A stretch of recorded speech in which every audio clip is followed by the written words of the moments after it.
বাবরি মসজিদ ইনশাল্লাহ, বাবরি মসজিদ ইনশাল্লাহ, বাবরি মসজিদ ইনশাল্লাহ।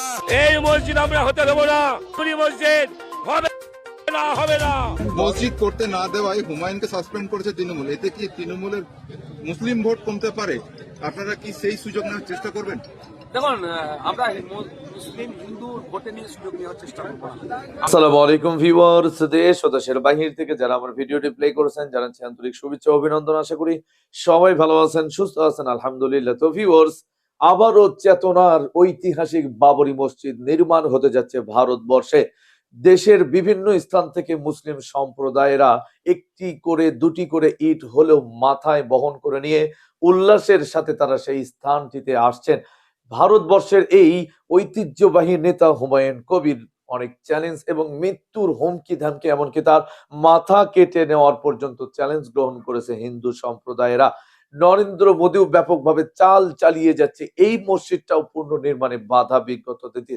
কিন্তু ভারতের মানুষ, মুসলিমেরা এবার যেভাবে ক্ষেপে উঠেছে এবং তারা যেভাবে সহযোগিতার হাত বাড়িয়ে দিয়েছে, বড় বড় সেলিব্রিটিরা পর্যন্ত ভারতবর্ষে তারা কোটি কোটি টাকা এত পরিমাণ তারা অর্থ পাচ্ছেন ভারতবর্ষে এই বাবরি মসজিদ নির্মাণে, যা বলে প্রকাশ করা যাবে না। সো বাংলাদেশ থেকেও যদি কেউ সহযোগিতা করতে চান তাহলে আমাদের বিকাশ নাম্বার দেওয়া আছে আপনাদের ডিসক্রিপশন বক্সে, বিশেষভাবে যোগাযোগ করে তারপরে আপনারা কথা বলবেন। সো ভিডিওতে আমরা এখন বিস্তারিত জানবো। সো ভিডিওতে যাওয়ার আগে ছোট রিকোয়েস্ট করবো, যারা চ্যানেলটি সাবস্ক্রাইব করেনি সকল আপডেট সবার আগে জানতে অবশ্যই চ্যানেলটি সাবস্ক্রাইব করে পাশে রাখবেন। দর্শক আসুন স্ক্রিনে। পবিত্র বাবরি মসজিদের ভিত্তি স্থাপন প্রস্তাব লেখা আছে।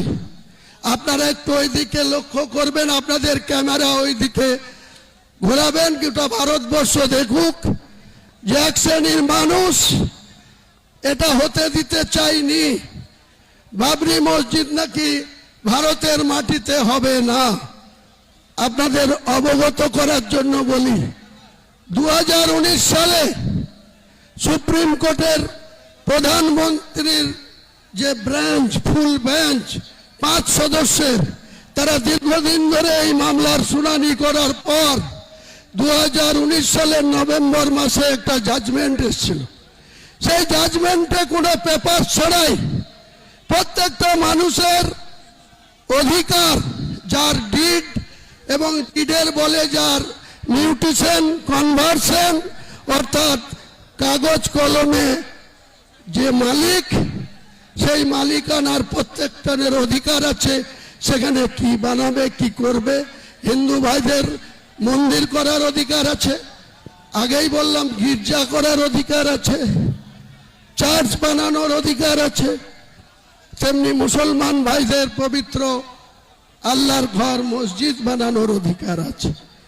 সুপ্রিম কোর্ট যে জাজমেন্ট দিয়েছিল, সেই জাজমেন্টে যেমন উইদাউট কাগজপত্র ছাড়াই, রামলীলার কোনো ডকুমেন্ট ছাড়াই, শুধু বলেছিল মানুষের আবেগকে ছাড়া দিয়ে, অনারেবল সুপ্রিম কোর্টের 5 সদস্যের ডিভিশন বেঞ্চ সেদিন বলেছিল যে এক শ্রেণীর হিন্দু সমাজের মানুষ এখানে বাবরি মসজিদ ভেঙে দিয়েছে 1992 সালে। সেখানে তাদের আবেগকে গুরুত্ব দিয়ে সেখানে রাম মন্দির হবে। আপনারা সবাই জানেন, গোটা বিশ্ব জানে, ভারতবর্ষের আপামর 145 কোটি মানুষ জানে যে অযোধ্যাতে একটা রাম মন্দির তৈরি হয়েছে। আমরা কেউ মুসলমান সম্প্রদায়ের মানুষ কেউ তার বিরোধিতা করিনি। আমি যেদিন 12/12/2024 কলকাতায় আজকের দিনে এই ভিত্তি স্থাপনের কথা, বাবরি মসজিদের ভিত্তি স্থাপনের কথা বললাম, তারপরেই সঙ্গে সঙ্গে দেখলাম কিছু সংঘ পরিবার, কিছু মহারাজ সাগর দিঘিতে একটা রাম মন্দিরের আবার শিলান্যাস করলেন। আমরা কেউ বাধা দিতে যাইনি। আজকের দিনে এখানকার একজন বিজেপির নেতা, আগে জেলা সভাপতি ছিল, এখন রাজ্য কমিটিতে আছে, সাকারাপ সরকার, তিনিও সঙ্গে সঙ্গে বললেন বহরমপুরের কোনো জায়গায় রাম মন্দির করবে। আমরা কিন্তু আপত্তি করিনি, বলেছি প্রত্যেকটা ধর্মাবলম্বী মানুষের নিজের নিজের ধর্ম করার অধিকার যেমন রয়েছে, তাদের মন্দির বানানো, মসজিদ বানানোর অধিকার ভারতবর্ষের সংবিধান স্বীকৃত।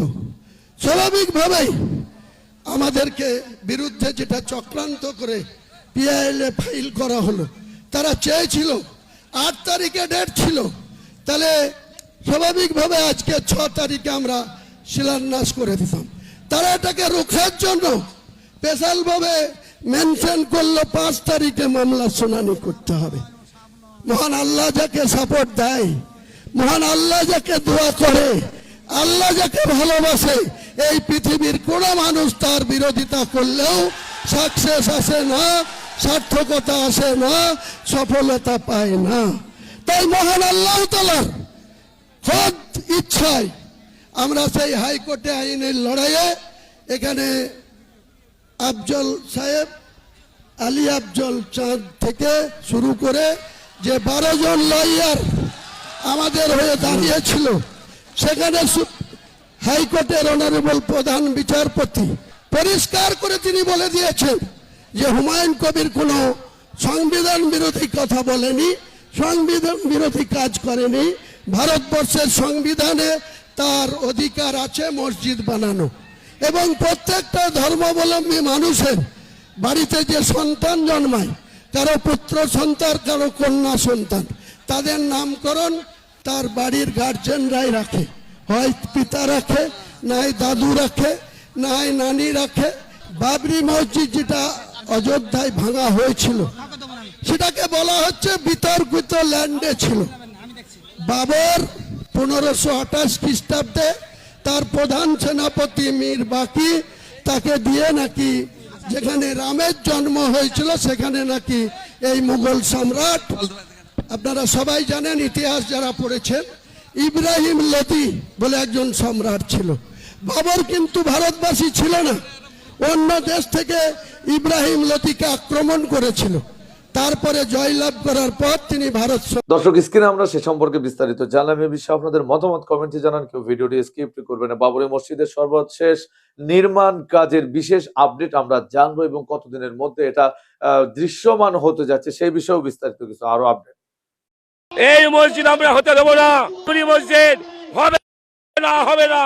এরা ভারতবর্ষের ইতিহাস জানে না। মুসলমান হিন্দু আমরা পাশাপাশি আছি ভারতবর্ষে, তো সেক্ষেত্রে মুসলমানরা মসজিদ তৈরিই করতে পারে, তাতে আমাদের কোনোই বাধা নেই। কিন্তু মুশকিলটা হচ্ছে এটাই যে আমরা যে ইতিহাসটা পড়েছি সেই ইতিহাসে সত্যিকারের ইতিহাসটা জানানো হয়নি, কিন্তু সেই সম্বন্ধে অনেক বই অনেক কিছু লেখা আছে যেগুলো আমরা কিন্তু পড়তে পারি বা পেরেছি বা আমরা জেনেছি। তো সেক্ষেত্রে আমরা দেখেছি মুঘলরা যখন ভারতে এসছে, বাবর থেকে শুরু করে ঔরঙ্গজেব পর্যন্ত সকলেই আমাদের এই দেশের ওপরে অনেক লুটরাজ করেছে, অনেক অত্যাচার করেছে, হিন্দুদের উপরে অনেক অত্যাচার করেছে, নির্মাণ করা হচ্ছে। এটাই আমাদের আপত্তি। যদি মসজিদ তৈরি করুক কিন্তু বাবরি নামটা না দিত তাহলে ভালো হয়, কারণ আমরা মুঘল বংশকে কখনোই আপন মনে করতে পারি না সনাতনীরা, আমরা তাদের শত্রুই মনে করি। আর যেহেতু আমরা মুঘলদেরকে শত্রু মনে করি, এখন যদি মুঘলদের সমর্থনে তাদের নাম দিয়ে কেউ মসজিদ করে, তাহলে অবশ্যই এটা প্রমাণ হয়ে যাচ্ছে তারা আমাদের সঙ্গে মিত্রতা করতে চাইছে না, ভাই ভাই করতে চাইছে না, তারা তাদেরকে আমাদের শত্রু বলেই, শত্রুর বংশধর বলেই প্রমাণ করতে চাইছে। এটাই আমাদেরকে তারা মেসেজ দিচ্ছে আমার যা মনে হচ্ছে। তারা মসজিদ অনায়াসেই করতে পারে, আমাদের কোনো আপত্তি নেই, কিন্তু সেক্ষেত্রে নামটা যদি বাবরি না দিয়ে এপিজে আব্দুল কালাম দিতে পারতো, আরো ভালো ভালো মুসলিম অনেক ভালো ভালো নাম আছে, মনীষী আছে, তাদের আদর্শটা মুসলিম সমাজের সামনে তুলে ধরলে ছেলেমেয়েরাও অনেকটা অনুপ্রাণিত হতো। তা নয়, তারা যাকে তুলে ধরছে তার থেকে মনে হয় না আমাদের ভবিষ্যৎ মুসলমান প্রজন্ম কিছু শিখবে। তারা তো লুটরাজ এটাই শিখবে, কিন্তু সেটা না করে তাদেরকে। আমার নাম অপর্ণা দাস বিশ্বাস, আমি মুর্শিদাবাদ ডোমকল সাউথ সার্কেলের চাকরি করি এবং আমি সম্পূর্ণ মুসলিম এলাকাতেই চাকরি করি, এবং সেই আমার স্কুলের বাচ্চাদেরকে আমি আপ্রাণ চেষ্টা করে যাই সমস্ত কিছু বিষয়ে যাতে উন্নত করা যায়, এবং আমার প্রত্যেকটা ছাত্রছাত্রী মুসলিম। মসজিদ ওটা ইতিহাসের অনুযায়ী হয়েছিল, এখন সে অনুযায়ী যদি হয় তা আমাদের কোনো আপত্তি নাই, না কোনো আপত্তি নাই, সেটা তখন করেছিল। ভগবানের নামকে আল্লাহর নাম দিক সেটা ঠিক আছে, কিন্তু বাবর হলো একটা রাজ্য শাসক, কিন্তু তার নাম দিয়ে কী জন্যে ইয়ে করবে, এটাও আমাদের কথা। আর আমরা সনাতনকে জাগরণ করার জন্যে সনাতন থাকবো না কো বদ্ধ ঘরে, দেখবো এবার জগৎটাকে কেমন করে ঘুরছে মানুষ যুগান্তরে ঘূর্ণি পাকে, দেশ হতে দেশ দেশান্তরে ছুটছে তারা কেমন করে, কিসের আশা করছে তারা বরণ মরণ যন্ত্রণাকে, কেমন করে বিদ্যুগুড়ি সিন্ধু শেষে মুক্ত আনে, কেমন করে দুঃসাহসী চলছে ভেসে স্বর্গপানে।